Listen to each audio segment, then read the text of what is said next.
I'm just gonna talk about how the vitamin D is synthesized in the cell in the body, is mediated by the UVB light. Okay, and here is the all step is initiated by the 7-dihydroxycholesterol molecule.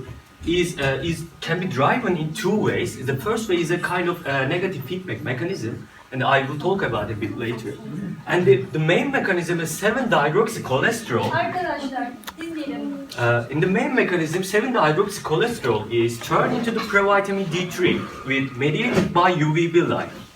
And then the provitamin D3 is turned into the cholecalciferol, which is known as the D3 vitamin.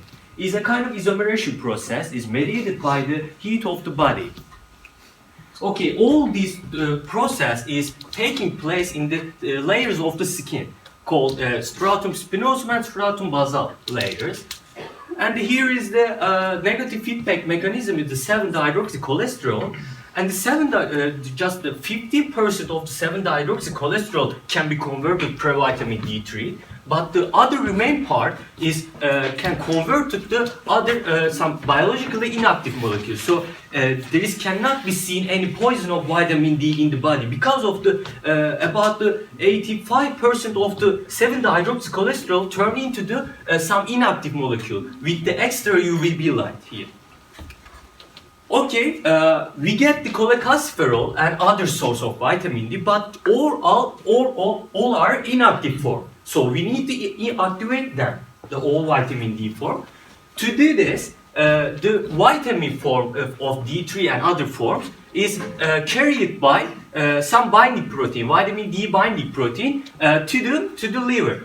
In the liver, 25-hydroxylase enzyme turn them into the cholecalcidiol in the liver. It's a kind of hydroxylation process.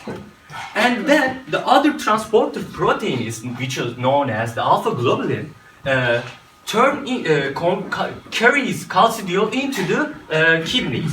And then kidneys, the other hydroxylase enzyme known as 1-hydroxylase enzyme, turn them into the calcitriol, which known as active form of the vitamin D, which is eventually active form. We get this.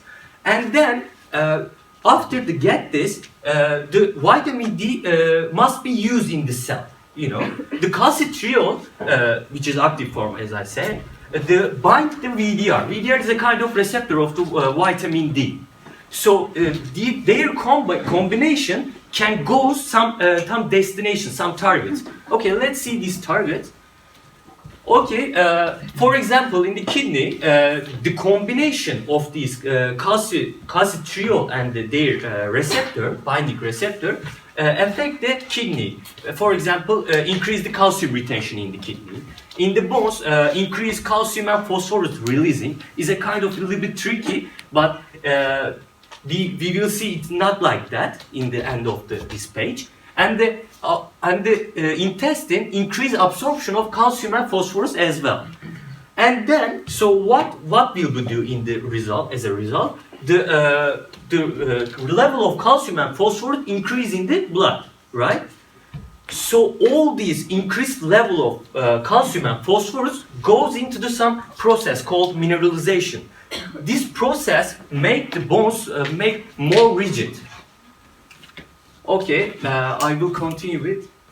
We will continue with Ferhat.